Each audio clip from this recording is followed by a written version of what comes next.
कोई भी फौजी हमारा शहीद होता है तो वो ये नहीं सोचता कि यार उसकी फैमिली पीछे क्या कर रही है, उसका गांव कैसा होगा या उसके माता पिता कैसे होंगे। नहीं, विलेज में भी यही होता है कि यार अगर कोई थोड़ा बहुत इंग्लिश में बोलने लग जाए तो कहते हैं कि भाई अंग्रेज मत बने, या फिर अंग्रेज चले गए लड़ना छोड़ के चले गए। तो इस टाइप का होता है कि 4 बार स्किन आउट हो चुका था तो लग रहा है 5वीं बार हो ही जाऊंगा रिजल्ट आने के वक्त में।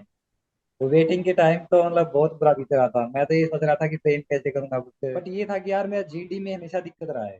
जीडी में यह है कि मैं बोल ही नहीं पा रहा था बिल्कुल भी। ग्रुप वाले बंदों को मैं अपनी बात ही नहीं बता पा रहा था। उन्होंने मेरी स्पीड देखी यार 100 मीटर के इवेंट में। तो उसको देख के उन्होंने कहा कि तुम मेरी अकेडमी में आया करो। क्या था, हमारा 15 का ग्रुप था। 15 में से यार उन्होंने 4 बंदे ले लिए हमारे ग्रुप से। तो मेरे मन में कंफर्म हो गया कि भाई अंकित तेरा तो नहीं आना है, उसके बाद फिर से आउट है। फिर उन्होंने साइड तो कह रहे gentleman where is your rope. मैंने कहा sir can I use it. उसने कहा ऑफ कोर्स जेंटलमैन। तो मैंने कहा sir I was thinking like you take my rope in my last obstacle, so I was thinking I can use it in this obstacle. उसने कहा no no you can use it. तू चलता चल, तू चलता चल, तू चलता चल।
तो चल ये बता कि तेरा मोटिवेशन क्या था, क्या मोटिवेशन था to join the Indian army, and why only Indian army, why not air force और नेवी?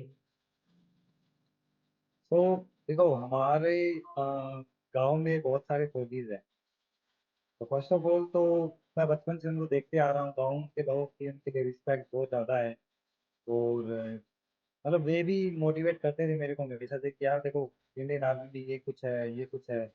तो सबसे बड़ा मोटिवेशन तो यही था। दूसरा ये है कि यार जब भी मैं देखता हूँ ना इंडिया में कोई भी फौजी हमारा शहीद होता है तो वो ये नहीं सोचता कि यार उसकी फैमिली पीछे क्या कर रही है, उसका गांव कैसा होगा या उसके माता पिता कैसे होंगे। नहीं, वो फर्स्ट प्रायोरिटी अपनी कंट्री को देखता है। सो अकॉर्डिंग टू मी यार कि मेरे लिए भी यही सबसे बड़ा मोटिवेशन है। और मेरे को यही फील्ड सबसे अच्छा भी लगा बचपन से ही। इसीलिए मैं डिफेंस फोर्सेस ज्वाइन करना था। Nice nice. तो अपनी एनडीए रिटन प्रिपरेशन के बारे में बता। जैसे तूने बताया था मेरे को कि तूने अपने साथ में जब तू जेई की प्रिपरेशन कर रहा था तो तूने एनडीए की भी दिए थे exams.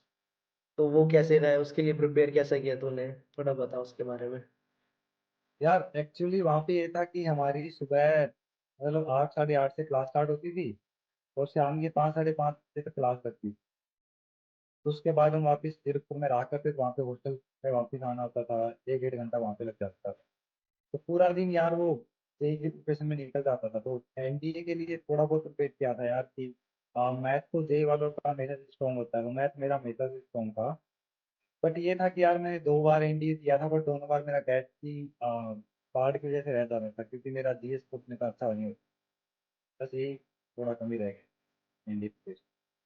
Okay, okay. So as you told that you 4 times got screen out, right? या So what do you think what went wrong in your earlier SSB? Means तेरे को क्या लगा, तूने क्या ऐसा गलत किया था पहले के SSBs में कि जिनकी वजह से तू स्क्रीन इन नहीं हो पा रहा था, और इस बार तूने वो कुछ अलग देखिए किया, screen in किया? सेम क्वेश्चन मेरे इंटरव्यू ऑफिसर ने पूछा था। अच्छा। तो वहाँ पे तो यही है कि भाई मैंने दिमाग दिमाग के उत्तर दे दिया कि सर जी फर्स्ट में ये था, मेरे को प्रोसेस के बारे में नहीं पता था। सेकंड में कम टाइम था तो ऐसे कुछ करके स्टोरी पूरी कर पाया था। थर्ड में ये था कि सर मैं जल्दबाजी में स्टोरी कर ली थी। फोर्थ में मैंने जीडी में डोमिनेट कर दिया।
तू विलेज बैकग्राउंड से, तूने 10th तक गांव में रहा, हिंदी मीडियम तेरा स्कूल था, तो तूने अपनी इंग्लिश कैसे इम्प्रूव की?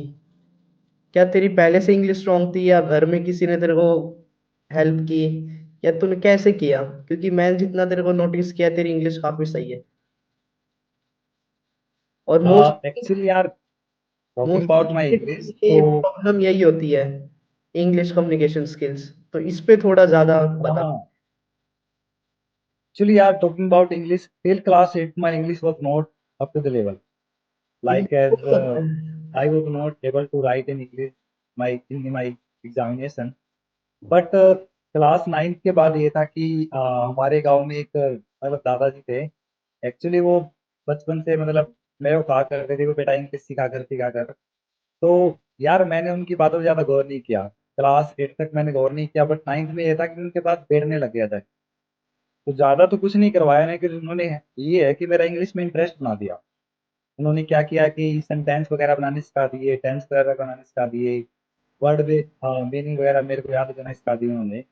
तो वहाँ से ये था कि मेरा इंग्लिश ग्रामरेमेटिक लेवल पे बहुत अच्छी होगी कि भाई 10th में भी मेरे इंग्लिश में 98 थे और 12th में मेरे 95 थे शायद।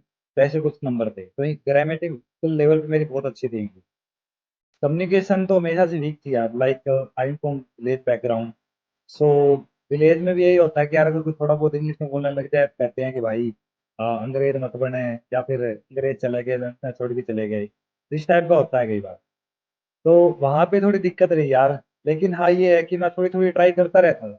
फिर क्लास 12 तो इतना मतलब फोकस किया नहीं था मैंने। बट मेरे ड्रॉप ईयर में थोड़ा बहुत किया था मैंने कि मेरे 2-3 फ्रेंड थे, उनके साथ इंग्लिश में कम्युनिकेट करना स्टार्ट कर दिया।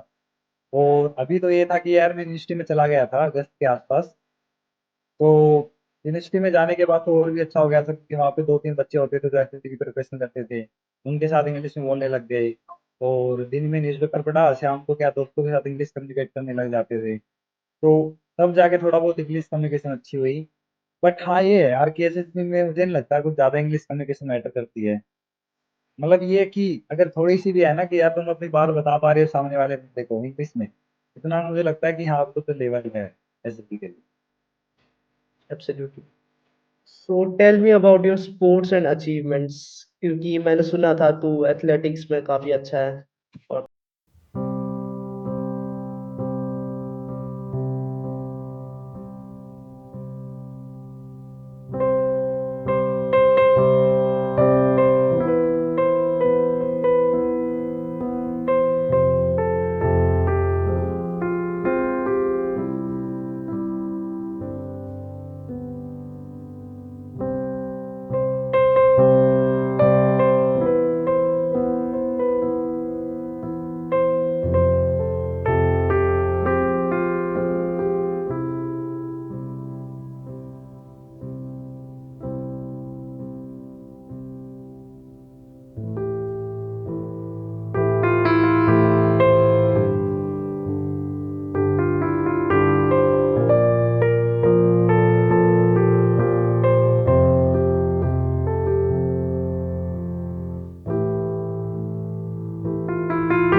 हाँ ये कि तुमने तैयारी करवाने लग गई, तो वहीं से यार मेरा इंटरेस्ट बना। उसके बाद मैं डिस्ट्रिक्ट लेवल पे भी खेला हूँ।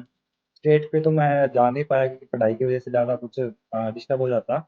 हाँ लेकिन उसके बाद ये है कि स्टेट डिस्ट्रिक्ट लेवल पे खेल के उसके बाद मैं हमारी यूनिवर्सिटी जो कि है गुरु Jambheshwar university of science and technology, Haryana Hisar में है जो, तो वहाँ से मैं हमारी यूनिवर्सिटी के लिए भी मैंने रिप्रेजेंट किया है ऑल इंडिया इंटर यूनिवर्सिटी में ट्रिप के आईआईटी भुवनेश्वर में, तो वहाँ पे भी खेलने के लिए गया था।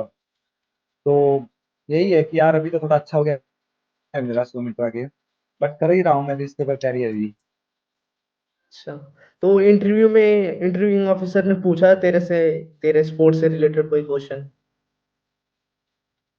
हाँ हाँ उन्होंने भी यही पूछा था कि Ankit how you prepare for your sprinting. तो I give same answer like sir, हमारे गांव में भी कोच साहब हैं तो वो मेरी तैयारी करवा देते हैं थोड़ी बहुत। तो ये बताया था उन्होंने उनको।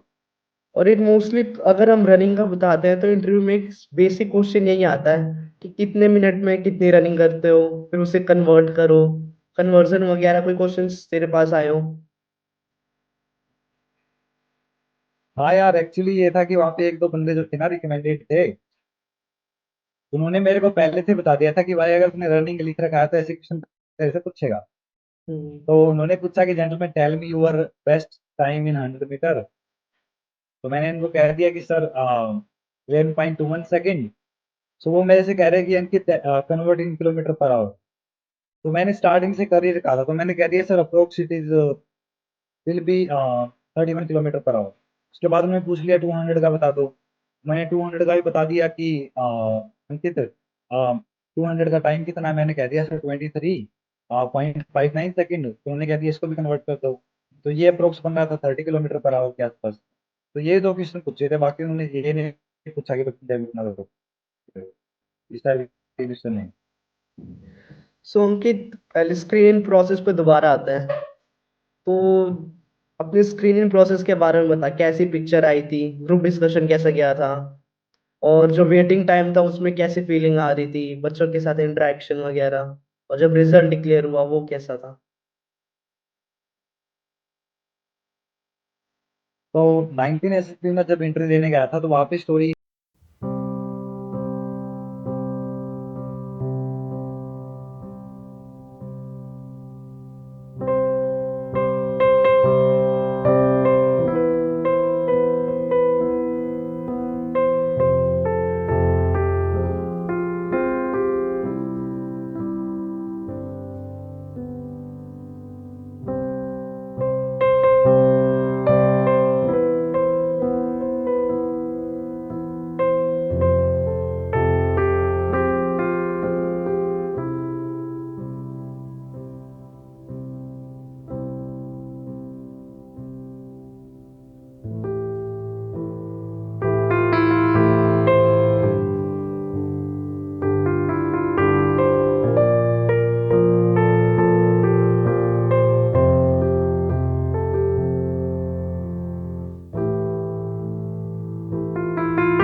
तो मेरे मन में कंफर्म हो गया कि भाई इनकी तेरा तो नहीं आना, उसके बाद 25 राउंड है। फिर उन्होंने 2-3 बंदों के बाद मेरा फिर से नाम बोला, चेस्ट नंबर 31, चेस्ट नंबर 31।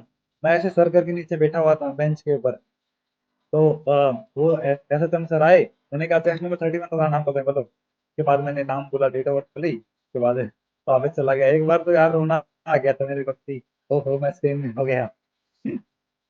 तो वो सबसे ज्यादा शानदार मोमेंट था मेरे लिए। तो फिश मार्केट वगैरह नहीं बना ग्रुप डिस्कशन में, क्योंकि जनरली तो फिश मार्केट बनता है। बना था यार, इस मार्केट वही है कि अगर स्क्रीन आउट और रिपीटर ग्रुप है तो वहां पे तो बनते बनते हैं। तो हमारे वाले में बना था इस मार्केट को। लेकिन ये था आपकी बार जोर बहुत लगा था मैंने, पूरा उन्होंने बोलने की जेंटलमैन दिस ये करके। सो अंकित, नेक्स्ट डे आपका साइक टेस्ट हुआ होगा, तो वो उसमें कैसा एक्सपीरियंस था? उसमें कितने आपने हाँ वेब किए, एसआरटीज कितनी की थी? यार, मैंने एलडब्ल्यू से कोचिंग ली थी इस इंटरव्यू के लिए। तो एलडब्ल्यू में यार हमारे वो है साइकोलॉजिकल टेस्ट के हैं वो, बुधिराजन सर जो हैं, तो उन्होंने साइकोलॉजिकल टेस्ट में भी बहुत अच्छी को करवा दी। स्टोरी बहुत अच्छी लिख दी थी यार कि WAT में थोड़ा 2-3 वर्ड रह गए थे। तो वहां पे मैंने ये लिख दिया था कि मैंने डज नॉट नो WAT के लिए। बाकी तो 56 के आसपास तो करी दिए थे मैंने। और बच्चे एसआरटी मैंने किए थे 47 किए थे, और एसटी तो अच्छा चलाया गया था। तो साइकोलॉजिकल टेस्ट बहुत अच्छा गया था। मतलब ऐसा कंप्लेंट स्टोरी पहले से प्रिपेयर थी। पहले से और प्रैक्टिस कर रखी थी, या फिर तू स्पॉन्टेनियस जाके जो माइंड में है वो लिखा? कि मोस्टली जितने बच्चे रिपीटर होते रहते हैं हाँ, वो प्रैक्टिस प्रैक्टिस तो करते मैं रहते ज़्यादा नहीं कर पाया था यार, क्योंकि प्रैक्टिस में ज़्यादा नहीं कर पाया था क्योंकि यूनिवर्सिटी में ये था कि फाइनल वगैरह चल रहे थे। तो उसमें ज़्यादा कुछ टाइम मिल नहीं पाया। बट हाँ, ये था कि बस ये पता था कि इस टाइप का WAT आ जाएगा तो ये लिखना है, इस टाइप की पिक्चर आ जाएगी ये लिखना है। उसके बाद तो वही होता है कि स्टार्टिंग में मन में रहता है, उसके बाद उसको कॉन्फिडेंस निकल पड़ता है। फिर तो मन में नहीं रहता क्या लिख रहे हैं क्या नहीं लिख रहे।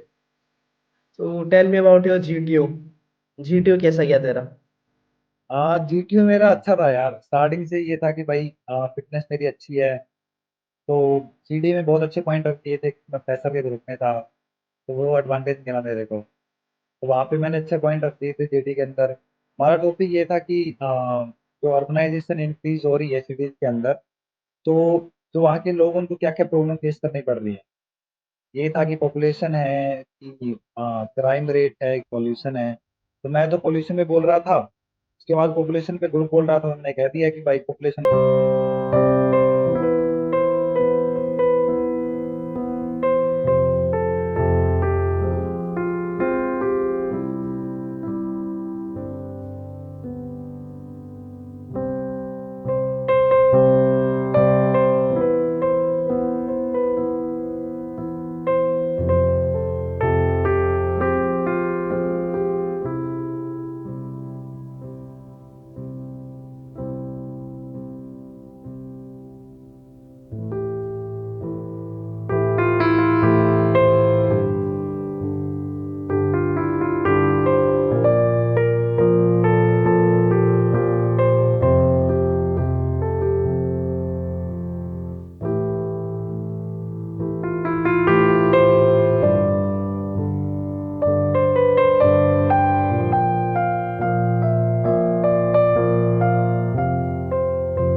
ग्रुप वाले क्या बोल रहे हैं, बस थोड़ा थोड़ा सुनाई दे रहा है उनकी बातें, वो करते जा रहे हैं। उसके बाद तो इंडिविजुअल। हमारा वो था, ग्रुप ऑब्स्टिकल रेस हुई थी। तो हमारे ग्रुप में 3-4 बंदे थे यार, वो थोड़े अनहेल्दी टाइप के थे, मोटे वगैरह थे। उन्हें उनको पहले ही कह दिया था कि चेस्ट नंबर 10 और चेस्ट नंबर 18 जो होंगे ना, वही ग्रुप को लीड करेंगे। तो मेरा चेस्ट नंबर 18 था। तो हम लीड करने लग गए पूरे पूरे ग्रुप को। जैसे कि जितनी भी ऑब्स्टेकल आ रहे थे, किन्हीं को चढ़ा रहे थे हम, और दीवार पे चढ़ाने में हेल्प की। तो वही था कि ग्रुप ऑब्स्टेकल रेस में भी अच्छा ही गया था। उसके बाद हाफ ग्रुप टास्क हुए थे। हाफ ग्रुप टास्क में मैंने दिए थे सारी की सारी आइडियाज। मतलब 2-3 बार मैंने चेस्ट नंबर 13 था उसको भी कहा था कि भाई आ जाओ तुम भी आइडिया दो ऐसे कुछ करके। तो उसके बाद तो यही है, शायद फर्स्ट डे में इतना ही हुआ था। सेकंड डे में फिर कमांड टास्क हुए थे। तो कमांड टास्क में थोड़ा सा मैं दिक्कत में हो गया था यार, क्योंकि रोटेटेबल स्ट्रक्चर थी मेरी। और कुछ ये है, वो जीटी बीच में बोलता रहता है, इंटरप्ट करता रहता है, सर में दर्द कर दिया मैंने मेरा। तो पहले मैंने ऑब्स्टेकल थी, उसको मैंने लगभग पूरा कर दिया था, 90% आइडिया मेरे इम्प्लीमेंट हो गया। लास्ट में मैं सोच रहा कि यार इसको कैसे करूँ, उसके बाद थोड़ा बहुत आइडिया कि मैंने इसको कर दिया, तो वगैरह से उसको ट्राई कर दिया पीछे से। तो उसके बाद उसने क्या किया, मेरी रॉक रॉक को ले लिया। तो फिर मैंने बल्ली से सपोर्ट दे दिया उस स्ट्रक्चर को पीछे से। उसके बाद मैंने बल्ली भी ले ली। उसके बाद कह रहा gentleman why you are standing. मैंने कह दिया sir I am not getting an idea from this obstacle. तो कह रहे gentleman yes there is no any idea proceed from the other obstacle. Side से प्रोसीड करने लग गया मैं। वहां पे मैंने इंप्लीमेंट कर दिया। फिर मैं बैठा बैठा सोच रहा यार रस्सी तो उसने ले ली मेरी, अब थोड़ी ना मैं यूज कर सकता हूँ पीछे उसको। वहां फिर मैं ऐसे खड़ा हो गया, उनकी तरफ देखने लग गया, वो कह रहे जेंटलमैन व्हाट हैपेंड। मैंने कह दिया sir I am not getting idea to giving it support from back side. तो कह रहे gentleman there is your rope. मैंने कहा sir can I use it. उसने कहा आपको जेंटलमैन। तो मैंने कहा sir I was thinking like you take my rope in my last obstacle, so I was thinking I can use it in this obstacle. उसने कहा no no you can use it. मैंने रोप को use किया। उसके बाद मैं थोड़ा और आगे चला गया। उसके बाद फिर लास्ट ऑब्स्टिकल थी, वो उसमें भी रोटेटेबल स्ट्रक्चर थी यार। तो एक पहिया टाइप था। तो पहले तो मैंने वो बल्ली यूज की, बल्ली यूज करके उसको घूमने से रोका। उसके बाद उसके ऊपर सपोर्ट देके उसको बल्ली से पीछे से रोप से बांध दिया था। उसके बाद यही था कि हम क्रॉस कर गए। उसने कह दिया how many can cross through this obstacle. हमने कह दिया सर टू गो फर्स्ट। उसके बाद लास्ट में पूछने लगे how you will retrieve your partner. हमने कह दिया सर रिमेन ब्रीथिंग करके हम तो वापस ले आएंगे। मैं कहा ओके मैंने आप जा सकते हो। तो यही था कमांड टास्क में। बाकी तो ब्लैकलिस्ट में मेरा टॉपिक था जेंडर इक्वेलिटी, तो वो मैंने अच्छे से बोल दिया था। और फाइनल ग्रुप टास्क तो ऐसा ही होता है, मतलब ज़्यादा कम ही ध्यान देते हैं फाइनल ग्रुप टास्क में। तो उसमें